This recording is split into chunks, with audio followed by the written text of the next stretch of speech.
proposals to at least harmonise the tax code in relation to the non-conjugal couples to which Deputy Riley referred to, or the cohabiting couples to which Deputy O'Snoddy referred to. And I was told then, both on the floor of the House and in friendly, off-the-record exchanges by officials and by the Minister for Finance, that the tax code cannot anticipate social change. This was an unwritten law within the Department of Finance. And it's not an unreasonable observation when you think of it. It is not the duty of the Department of Finance, or indeed a finance bill, to anticipate or to promote change. It is undoubtedly its obligation to reflect change. Okay, here look, this state is 6 years away from the Declaration of the Republic 100 years ago in 1916. We have come a long way in terms of time, but we have an awful long journey yet to travel if we are to make that republic a reality. In a republic, in any continent of this globe, the fundamental principle, as far as I am concerned, and that of the Labour Party, is this: that all citizens are free and equal before the law. That all citizens are free and equal before the law. If and when this current piece of legislation, in its form or in an amended form, is enacted, we will not be able to say that we have a republic in 2010, because all citizens will not be free and equal before the law. There will be those of us who are free citizens who happen to enjoy the status of being married.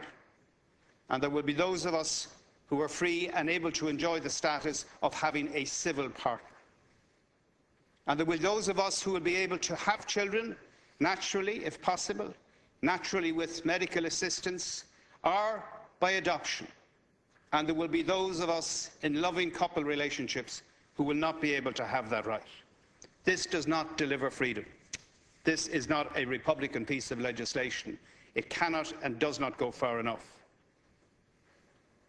The Labour Party has been to the fore in promoting not this particular piece of liberation, but in other areas as well. And in the remaining bit of time that I have, and I'll move the adjournment on this, Cathaoirleach, I want to address those who express the concern that somehow or other we have a secular agenda. That somehow, in the words of various commentators in the media, that the Labour Party is anti-religious, has no respect for the belief systems of other citizens in this republic, and that we want to drive some kind of secularisation of the state of Ireland to the point where religion would have no place. That is not true. The place in the Western world where religion flourishes most is in the Republic of the United States, where there is an absolute separation, complete and total, between church and state. The place where the church languishes in either irrelevance or disrepute or just abandonment in those countries which once used to dominate. Italy, Spain, Portugal, even Poland. I don't have to mention where we are today in this island.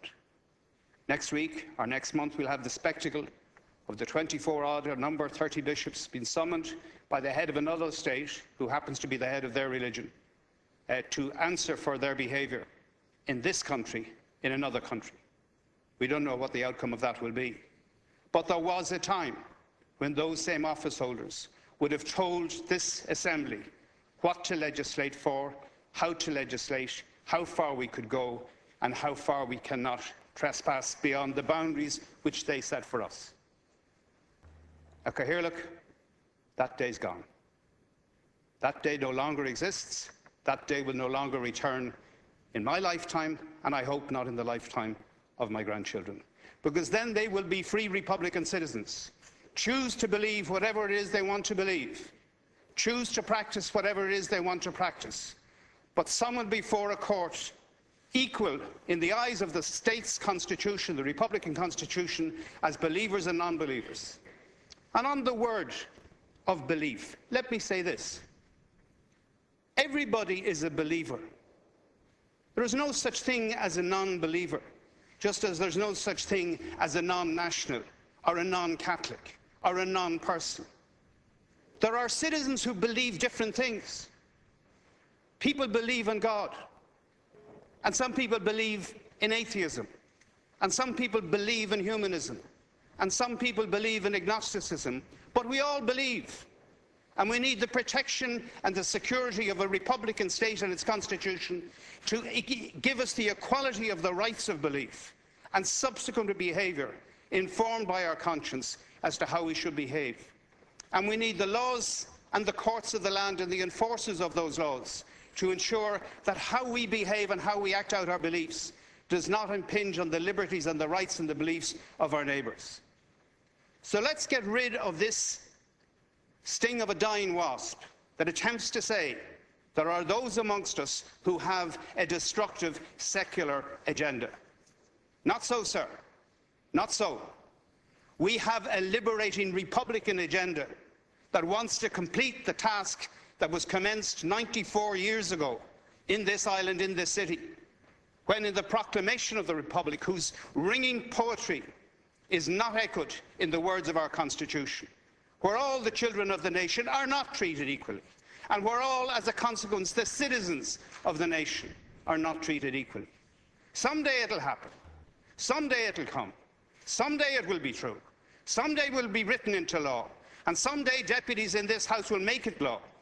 But we will not do it today.